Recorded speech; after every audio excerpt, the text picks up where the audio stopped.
پیریخ‌ها معجزه طبیعتند. آنها در روند دوره‌های طولانی تاریخ پیدا شدند.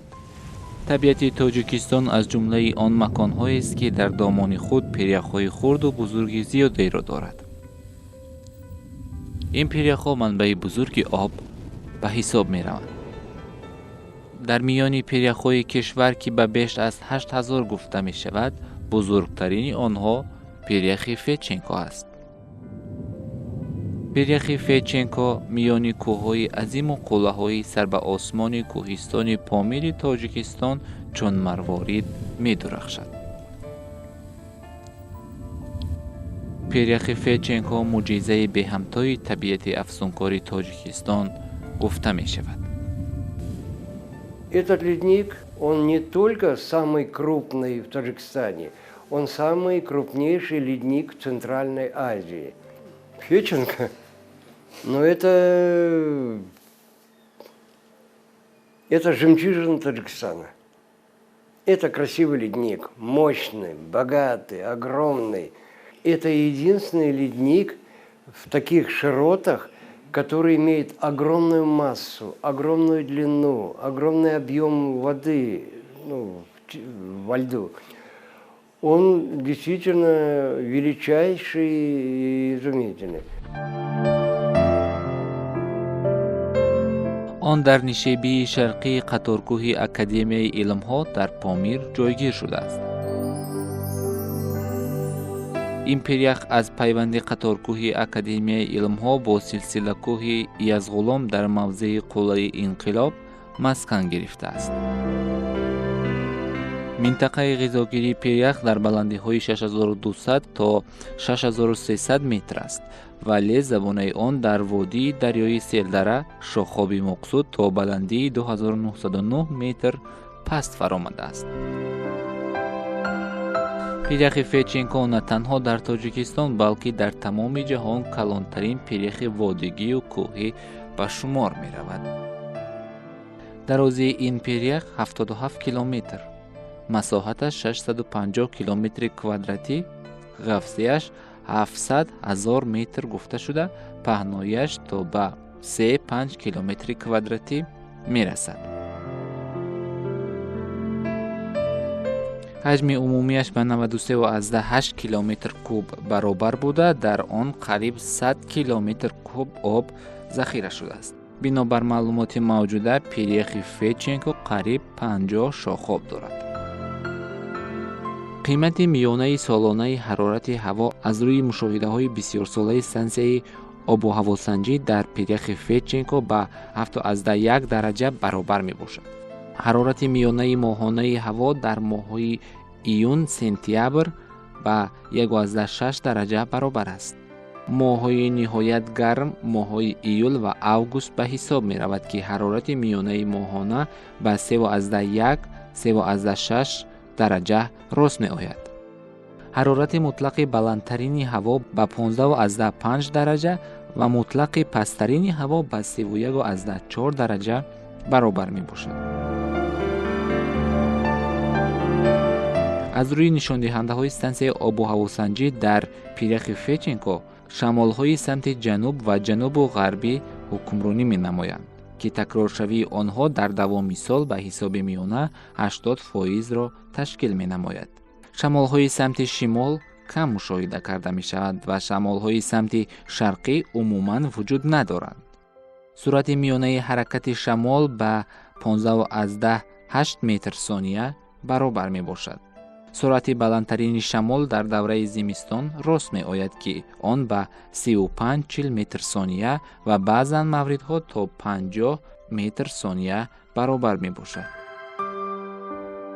در سرگاه پیریخ فیچنکو پوشش برف از میانه ماه‌های سپتامبر در قسم مابین از میانه ماه‌های اکتبر و در پایانی پیریخ از آخر نوامبر و اول دکبر برقرار می گردد. قبط برفی موسمی در قسمت میانه پیریخ در نیمه ماه‌های اکتبر برقرار می گردد. باریدن برف اساساً با شمال‌های سخت دوام می یابد. قسم زیادی برف به واسطه شمال از قطارگوهای گرد و اطراف آورده می شود. باریدن برف یک چند روز دوام می‌یابد. از تاریخ پیریخ فیچنکو.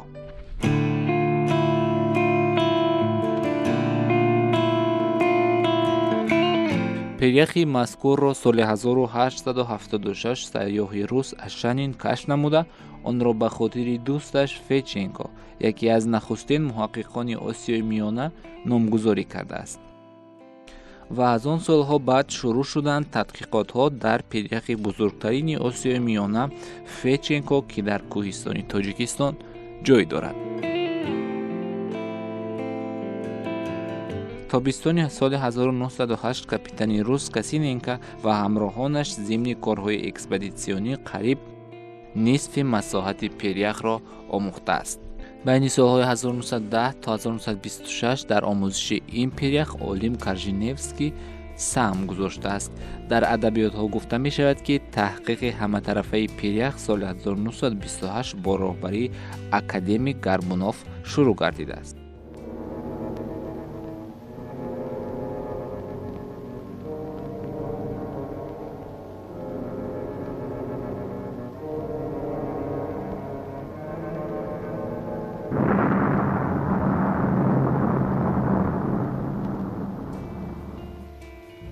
خود همان سال یعنی سال 1928 از جانب دوروفیف شاخاب‌های پیریخ معین و نامگذاری کرده شدند.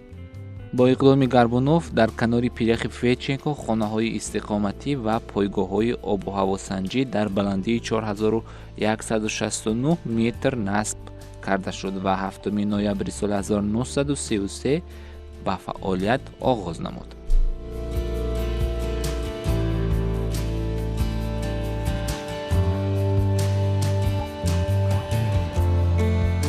این نوار ثبت یک روزه کارهای اکسپدیسیونی عالمان و پیریخشناسان در سال 1932 در پیریخ فیچنکو است. گروه چند نفره عالمان و مشاهده‌چیان با استفاده دستگاه‌های مشاهدوی به بالای زبانه پیریخ فیچنکو برآمده در خانه‌هایی که مخصوص کارهای اکسپدیسیونی ساخته شدند جای گرفته وضع و حالت و حیات پیریخ را مشاهده و آموزش کردند.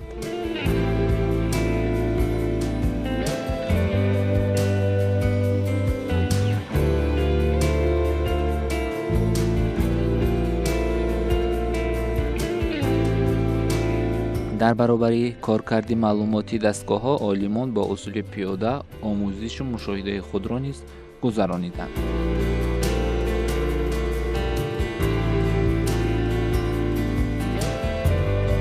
روز آفتابی بود و شب برف به مقدار خیلی زیاد و غیر چشم داشت روی پیریخ فیچنکو می‌بارید. چون این برف باریدن‌ها بالای پیریخ ذخیره برفی و آبی پیریخ را نگاه می‌داشت. اما چنین باریدن بارشات زیادی برف سال تا سال نه تنها روی فیچنکو بلکه در دیگر کشورها نیز کم گردید. البته سبب برای همه ما و شما معلوم. گرمشوی حرارت هوا در نتیجه تغییریابی گلوبالی اقلیم سیاره سبب اساسی کمبارشاتی در بلندکوه‌ها و در این راستا از تأثیر گرمشوی حرارت و نبودن ذخیره کافی برف کاسته شوی پیریخ‌ها.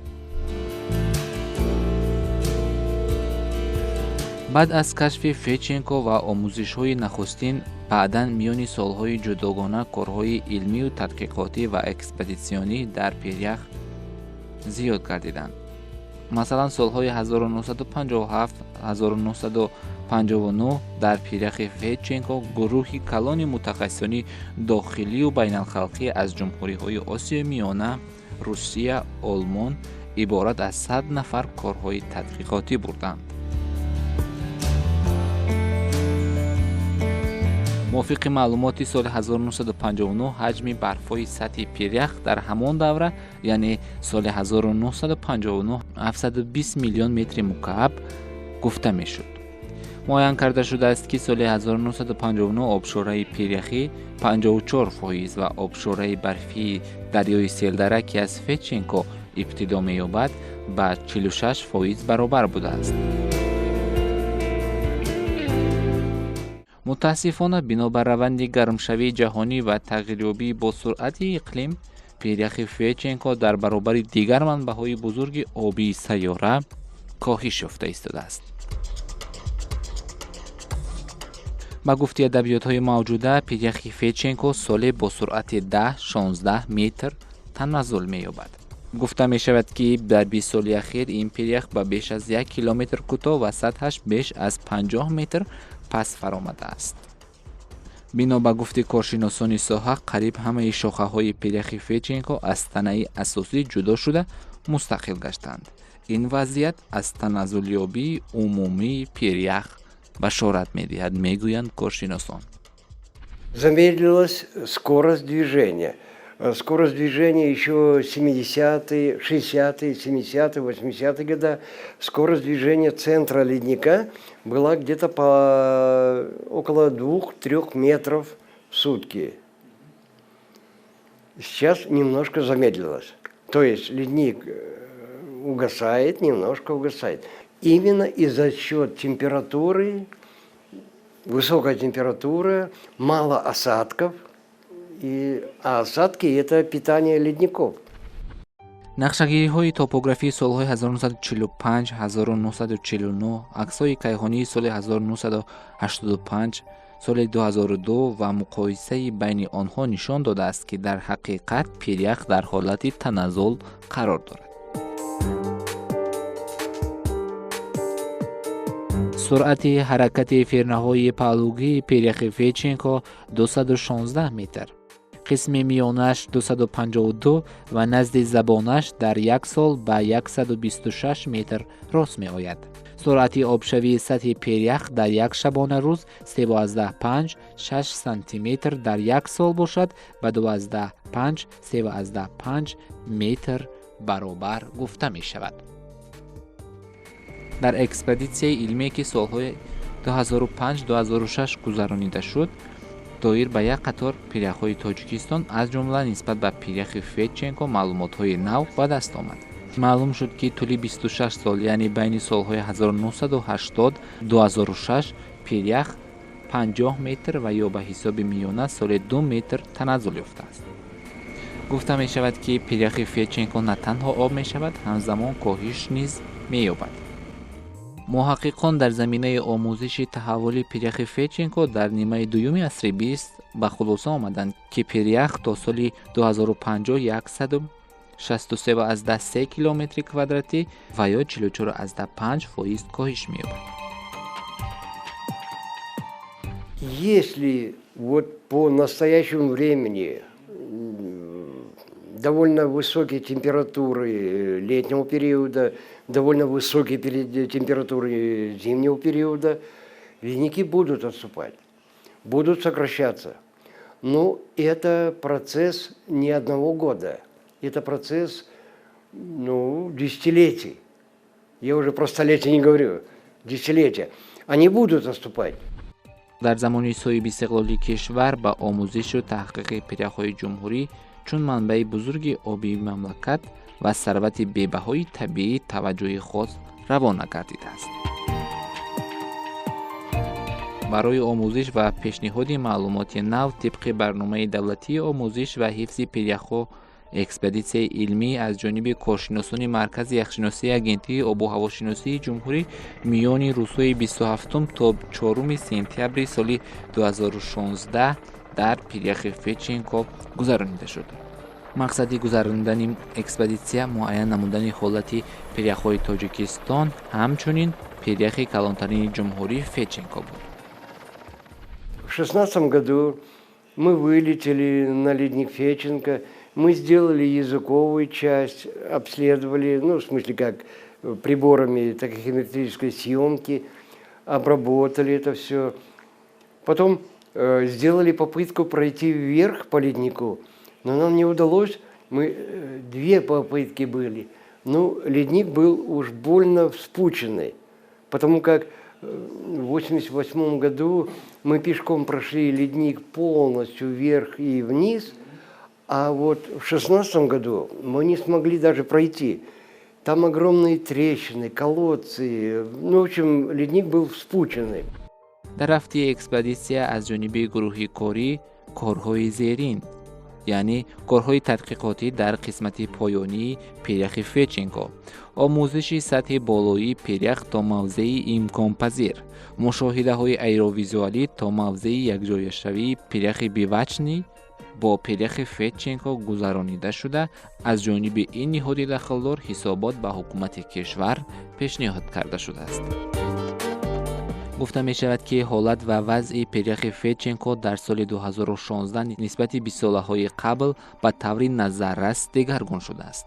در برابر تنزل و کاهش یابی پیرخ به گفته کارشناسان در حدود پیرخ ترکش‌ها و کل‌های رخنه‌شونده مشاهده شدند که این باعث نگرانی از تنزل یابی پیرخ است. در روند اکسپدیسیا از نقطه نظارتی پیرخ زبانه پیرخ فچنکو متخصصین агентӣ کارهای تحقیقاتی را عملی نمودند و معلومات دسترس شده را آورده با معلومات قبلی موافقه کرده و معین کردند که مثلا زبانه پیرخ در مدت مثلا 10 سال 20 سال اخیر به اندازه چند قدر آب شده است و در روند اکسپدیسیا از طرف متخصصان هنگام قسمی بالای پیرخ برآمده ما برای گزاراندن کار تحقیقاتی در قسمی بالای پیرخ ترکش‌های خیلی زیادی به قید گرفته شد که در این ترکش‌ها در یک قطار ترکش‌ها حتی آب جمع شدگی بوده، کل‌های پیرخی به نظر رسید، به قید گرفته شد. مورد به ذکر است که متخصصان ساحه خصوصا متخصصان مرکز یخشناسی агентӣ آب و هواشناسی کشور در دایره برنامه دولتی آموزش و حفظ پیرخ‌های جمهوری در حدود پیرخ فچنکو دستگاه‌های معاصر آموزشی را نصب نمودند که همه روزه خبر و معلومات را عاید وضع و حالت پیرخ به مرکز اخبار агентӣ آب و هواشناسی ارسال می‌نماید و متخصصان ساحه با کارکرد معلومات وارد شده سطح و حالت و حادثه های به وجود آمده در موضع پیرخ را نظارت می نمایند.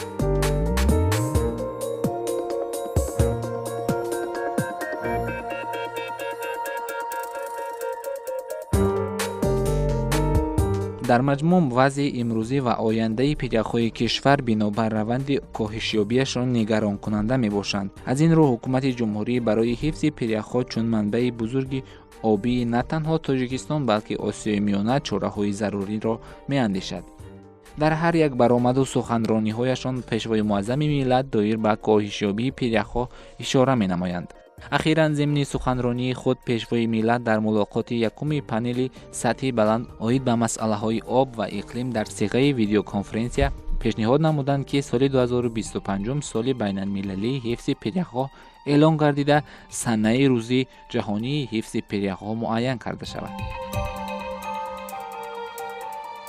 جمع عمومی پیرخ‌های کشور تقریباً 8% مساحت عمومی جمهوری را اشغال می‌کنند. در آنها تقریباً 550 متر مکعب آب آشامیدنی جمع شده است و آنها مجرای نصف دریاهای تاجیکستان را تشکیل می‌دهند.